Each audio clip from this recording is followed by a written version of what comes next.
네, 안녕하세요. 부업투자자입니다. 네, 오늘은 우한폐렴이라는 이슈가 저가 매수의 찬스일까라는 주제로 이야기를 해보도록 하겠습니다. 어, 제가 우한 코인을 좀 탄 것 같지만 여기서는 진짜 말씀드리고 싶은 거는 저가 매수의 포인트가 뭔지를 설명드리기 위해서 이런 소재를 가져온 거고요. 절대 우한폐렴의 이슈에 취하지 않았습니다. 우한뽕은 넣어둘게요. 네, 그래서 지난 이야기를 보면은 저는 이런 증시 예측을 이제 세 가지로 해볼 수 있다고 했습니다. 그래서 사스와 메르스를 비교해서 이런 감염자 수나 그 다음에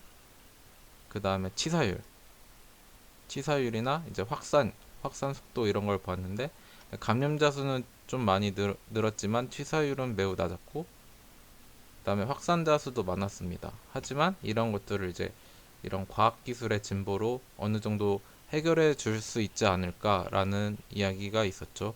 왜냐면은 이제 사스에 비해서 지금 17년이 흘렀고 메르스에 비해서는 한 7년? 7, 8년이 흘렸죠. 그래서 이런 얘기를 했고 그다음에 해외 증시를 우리나라는 미국이나 중국이 오르면 찔끔이라도 오르고 떨어지면 더 많이 떨어집니다. 그렇기 때문에 해외 증시가 중요하다.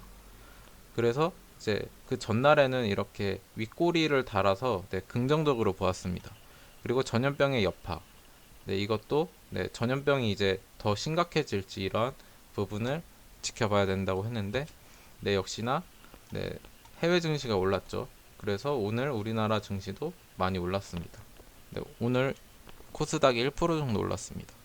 그 다음에 이런 전염병의 여파를 봐야 된다고 했는데 이런 홍콩에서 신종 코로나 백신 개발 임상까지 1년 그러니까 개발했지만 이제 임상만 하면 된다 이런 좋은 소재들이 나왔기 때문에 이렇게 좀 더 이때보다 긍정적으로 가는 느낌이 있다라고 볼 수 있습니다. 그래서 많은 투자자들이 궁금할 것입니다. 지금은 저점일까? 어떤 가격이 싼 가격일까? 혹은 이제 지금은 매수 타이밍일까 매도 타이밍일까 그다음에 어떤 업종을 사야 할까 이런 게 되게 궁금하실 텐데요. 그래서 이런 질문을 이제 차례차례 답변해 드리겠습니다. 그래서 저점이란 무엇일까부터 생각을 해봐야겠죠. 저점이 무엇일까요? 저점은 그냥 싼 가격이라고 생각할 수 있습니다. 그리고 좀 더 나아가서는 기업 가치 대비 싼 가격, 이게 바로 저 PBR 주죠. 근데 이런 거는 좀 시장에 관심을 받지 않으면 네, 계속 평생 저 PBR 주가 될 수 있습니다.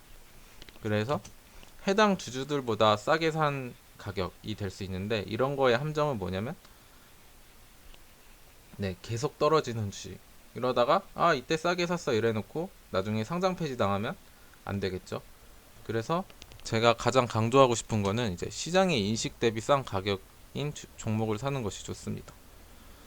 그래서 이런 것들을 아우를 수 있는 개념이라고 생각하고요. 그 다음에 국내 증시의 전망에 대해서 말씀드리자면 추가 하락 가능성은 있습니다. 하지만 안 나올 가능성이 더 크다는 거에 저는 베팅을 하고 싶고요. 그래서 왜냐면 앞선 전염병 때보다 약한 하락이었죠.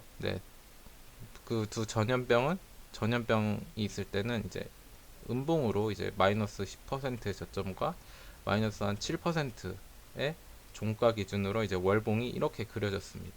이제 메르스와 사스 둘 다. 하지만 이제 우리가 지금 있는 신종 코로나 바이러스는 지금 한 3에서 4%까지밖에 안 빠졌죠. 그렇기 때문에 추가 하락의 가능성은 있습니다. 그리고 아직 중국이 개장을 안 해서라고 했는데 아까도 말씀드렸지만 우리는 미국과 중국의 증시가 하락하면 같이 하락하는 더 많이 하락하는 그런 모습이 나옵니다. 하지만 중국은 지금 되게 큰 명절이기 때문에 1월 23일 이후로 개장을 하지 않았습니다. 그래서 중국이 엄청난 급락이 나온다면 우리나라는 개복치기 때문에 따라서 급락이 나올 수도 있다라는 게 두 가지 이유고요. 그 다음에는 하지만 추가 하락이 나와도 네, 추위가 사라지기 전에는 주가가 반드시 회복된다. 네, 따뜻한 봄이 오기 전에 무조건 오를 수 있다는 것입니다. 왜냐하면 메르스와 사스에서 보여준 회복력, 이거는 이제 앞선 영상에서 네, 그 월봉 차트를 보여주면서 네, 중기적인 바닥 자리라는 것을 확인시켜 드렸습니다. 그리고 세계 증시에서 공포감의 크기가 약하다는 것은 이제 나스닥도 지금 한 3% 조정을 받고 다시 상승을 하고 있습니다. 지금 네, 21선을 네, 강한 양봉으로 뚫어 주었습니다. 그래서 이제 세계 증시에서의 이런 전염병에 대한 공포감의 크기가 약한 것으로 보아 우리나라에서도 이런 공포감이 약함은 네, 지속될 것이고, 네, 세계 증시에서 지금 미중 무역 협상이 타결된 이 시점에서 이런 사실이 나온 거기 때문에 이 좋았던 흐름 그대로 유지될 확률이 높다라고 볼 수 있습니다. 네, 그래서 네, 정답은 분할 매수하자입니다. 왜냐면은 이런 추가 하락 가능성이 있기 때문에 네, 100% 몰빵은 하시지 마시고 이런 분할 매수를 한다면 네, 좋은 결과가 있지 않을까라고 생각을 합니다. 그리고 이제 그래서 어떤 업종을 사야 되나라는 또 궁금증이 있을 수 있습니다. 그래서 정답은 이제 펀더멘탈이 건재한 종목이란 이제 반도체라면 네, 실적이 좋은 종목, 그러니까 잘 나가는 종목을 사야 됩니다. 잘 나가는 종목. 그래서 뭐 반도체, 실적 좋은 반도체주, 혹은 이제 뭐 잘 나가는 전기차, 이런 업종이 좋다고 볼 수 있고요. 전기차 배터리죠. 그 다음에 전염병에 타격을 안 받는 종목, 네, 이런 것들이죠. 네, 그리고 과거의 나와 지금의 나는 변하지 않았는데 주가만 변하는 종목. 네, 이거는 이제 아, 뭐라고 해야 되죠? 이런 그 테마주 같은 경우는 이제 어떠한 이런 호재를 기대하면서 이렇게 사람들이 수급이 들어오는데 수급이 들어오다가 이제 이런 전염병에 대해서 이런 막연한 공포감으로 이제 지수가 빠지면은 같이 빠지게 됩니다. 주가가. 그럴 때 이제 과거의 나와 지금의 나는 변하지 않았는데 주가만 하락한 종목은 무조건 매수를 해야 됩니다. 네. 그거는 이제 다음에 이런 예시를 들면서 네, 설명을 하도록 하겠습니다. 그래서 네, 이 모든 것을 네, 아우를 수 있는 그런 종목이 이제 시장의 인식 대비 싼 가격인 종목입니다. 그래서 이런 종목들의 예시를 한번 들으면서 네, 설명을 드리자면 네, 우선 제이준 코스메틱이라는 네, 종목을 예로 들어보겠습니다. 네, 제이준 코스메틱은 간단하게 말씀드리면 화장품 관련주예요. 거기서도 이제 뭐 정확하게 얘기하자면 마스크를 파는 회사입니다. 마스크. 그래서 네, 이게 한 10월 말인데요. 10월 말과 이제 1월에 두 번의 급등이 일어났습니다. 한 4,000원대에서 한 여기 3,800원이 최저니까 4,000원대에서 이렇게 5,000원이 넘는 슈팅을 일어났습니다. 그러면은 한 25%에서 30% 이상 올랐죠. 네, 이 이슈가 뭐였냐면 바로 시진핑의 방안입니다. 시진핑의 방안이라는 이슈의 기대감으로 이만큼 올랐는데, 네, 근데 이제 시진핑의 방안이 점점 다가오고 있습니다. 하지만 주가는 이 바닥입니다. 이 절대적인 지지 라인인 이 4,000원에서 3,000원대 후반의 가격을 유지하고 있는데요. 이 가격은 시진핑의 방안이라는 이슈를 생각하지 않은 시장에서의 가격입니다.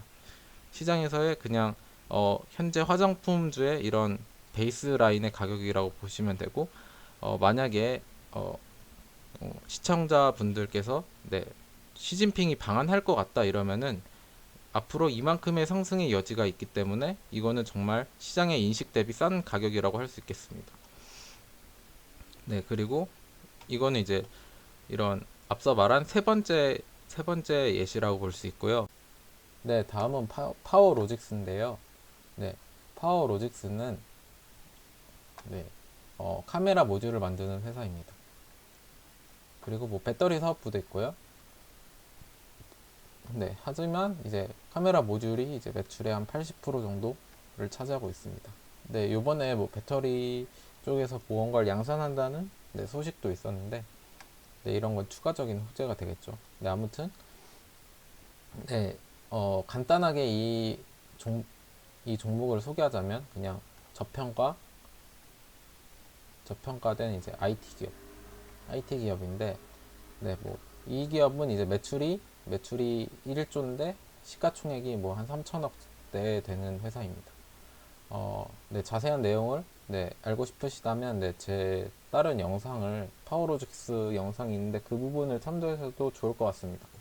네, 그래서 이러한 저평가 기업은 이제 주가가 이런 앞서 말했듯이 이제 펀더멘털이 건재하고 이제 전염병에 타격을 안 받는 종목이 네, 이러한 급락을 하게 된다면 기업의 가치가 네, 시총 대비 기업의 가치가 되게 상승을 하기 때문에 이제 기관 투자자들이나 외국인들의 네, 매수가 이어집니다. 특히나 이런 종목들은 네, 파워로직스 같은 경우 보시면 알겠지만 네, 기관이나 외국인이 되게 좋아하는 종목입니다. 그래서 이쪽 부분에서 이제 투신이 많이 들어온 종목이니까 네, 이러한 저가 메리트가 있다면 네, 무조건 기관이나 외국인이 들어오기 때문에 네, 이런 기업을 사야 된다는 것입니다.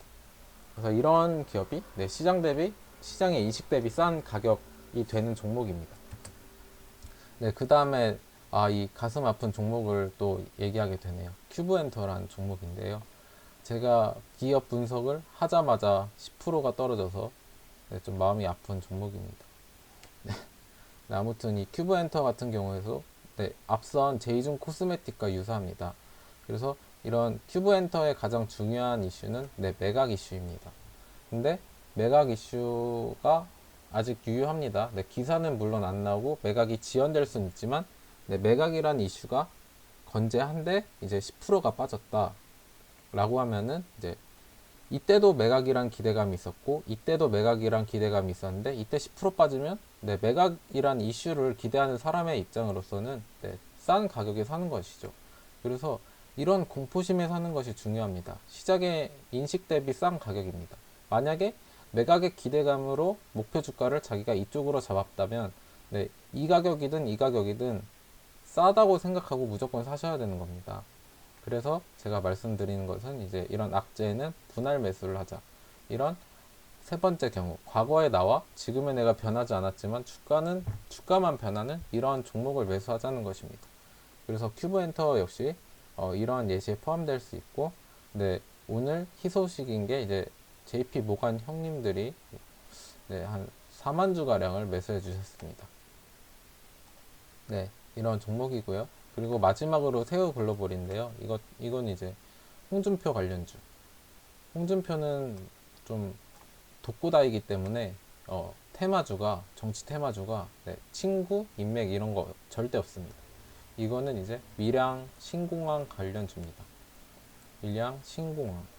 그래서 홍준표가 옛날에 도지사를 할 때였나요? 그때 자기는 밀양에 신공항을 짓는다 이런 얘기가 나왔는데 세우글로벌이 이런 밀양에 부지가 있는 것으로 알려져서 이런 테마가 형성이 되었다고 합니다.